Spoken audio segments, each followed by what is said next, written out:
साथियों नमस्कार। चंदन पाठशाला के YouTube चैनल में एक बार फिर से आपका स्वागत है। साथियों 1857 की क्रांति, जिसे भारत का प्रथम स्वाधीनता संग्राम भी कहा जाता है, यह ब्रिटिश कंपनी के खिलाफ भारतीयों द्वारा प्रथम संगठित एवं व्यापक क्रांति थी। भारत जो लगभग 200 वर्षों तक अंग्रेजों का गुलाम रहा और भारतीयों के अनेक बलिदानों एवं आंदोलनों के बाद 15 अगस्त 1947 को भारत आज़ाद हुआ। लेकिन इस आज़ादी में 1857 की क्रांति का महत्वपूर्ण योगदान है। 1857 की क्रांति भारतीयों को बलिदान एवं आंदोलन करने के लिए प्रेरित करती रही और अंततः अंग्रेजों को भारत को छोड़कर जाना ही पड़ा। लेकिन यह क्रांति यूं ही नहीं घटित हुई। इस क्रांति को करने में अनेक कारण जिम्मेदार हैं और इन्हीं कारणों को आज हम अपने इस वीडियो में एक एक करके उनकी चर्चाएं करेंगे। 1857 के क्रांति का सबसे महत्वपूर्ण कारण राजनीतिक कारण था। राजनीतिक कारणों में लॉर्ड वेलेस्ली का सहायक संधि तथा लॉर्ड डलहौजी का व्यवगत का सिद्धांत प्रमुख था। लॉर्ड वेलेस्ली के सहायक संधि के अनुसार भारतीय राजाओं को अपने राज्य में कंपनी की सेना रखनी पड़ती थी। सहायक संधि के अनुसार भारतीय राजाओं की स्वतंत्रता समाप्त होने लगी और कंपनी का राज्य में हस्तक्षेप बढ़ने लगा। वहीं लॉर्ड डलहौजी के राज्य हड़प नीति अर्थात व्यवगत के सिद्धांत के अनुसार अंग्रेजों ने भारतीय राजाओं को दत्तक पुत्र लेने के अधिकार को समाप्त कर दिया। वैध पुत्र न होने की स्थिति में भारतीय राज्यों को कंपनी के राज्य में शामिल कर लिया जाता था और इस सिद्धांत के अनुसार कई भारतीय राज्यों को अंग्रेजी सेना साम्राज्य में मिला लिया गया और इस कारण कई भारतीय राजाओं ने इस क्रांति करने के लिए मजबूर हुए। 1857 की क्रांति का सबसे दूसरा महत्वपूर्ण कारण प्रशासनिक कारण था। अंग्रेज भेदभावपूर्ण नीति को अपनाते हुए भारतीयों को प्रशासनिक सेवा में सम्मिलित नहीं होने दिया तथा उच्च पदों पर आसीन भारतीयों को हटाकर उनके स्थान पर ब्रिटिश नागरिकों को नियुक्त किया। अंग्रेज उच्च सेवा के लिए भारतीयों को योग्य नहीं समझते थे। अंग्रेज न्याय के क्षेत्र में भी स्वयं को भारतीयों से उच्च समझते थे। कोई भी भारतीय जज किसी भी ब्रिटिश नागरिक के मुकदमे की सुनवाई नहीं कर सकता था। इस तरह भारतीयों में असंतोष फैलने लगा और 1857 की क्रांति के रूप में सामने आया। 1857 की क्रांति का तीसरा महत्वपूर्ण कारण आर्थिक कारण है।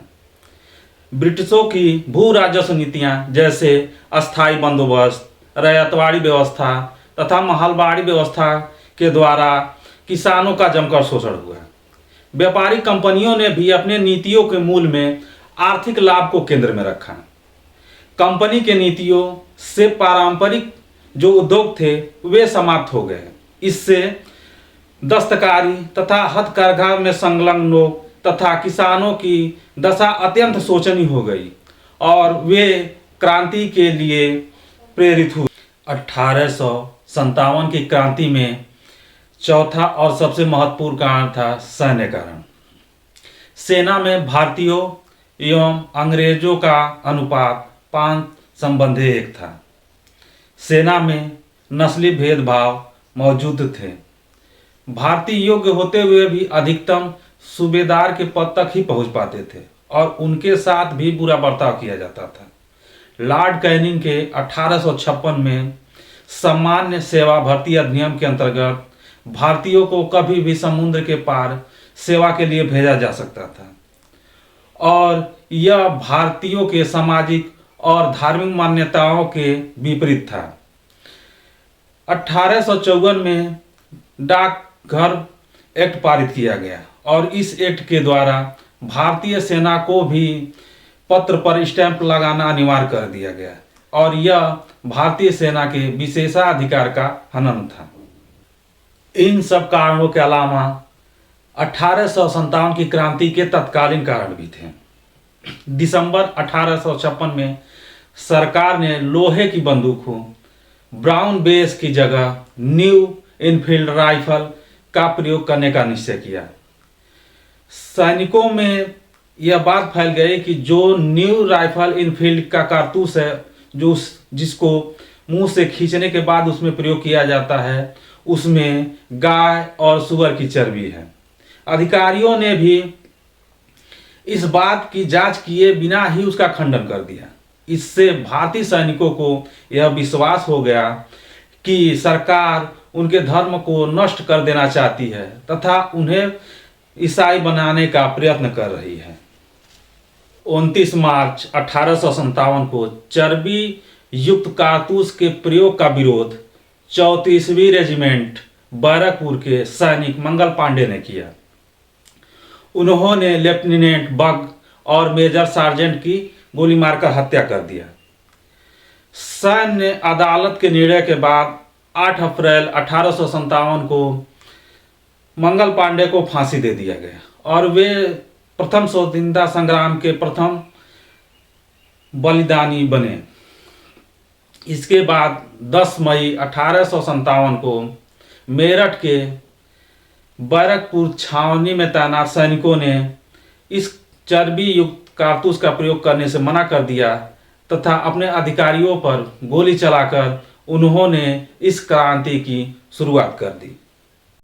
देखते ही देखते 1857 की क्रांति ने संपूर्ण भारत को अपनी चपेट में ले लिया। इसमें अनेक वीर भारतीय राजाओं ने ब्रिटिश सरकार का जमकर सामना किया, लेकिन वे असफल रहे और अंग्रेज सरकार 1857 की क्रांति को दबाने में सफल हो गई। इस क्रांति के बाद भारतीयों को लगभग 100 वर्षों तक आज़ादी पाने का इंतजार करना पड़ा और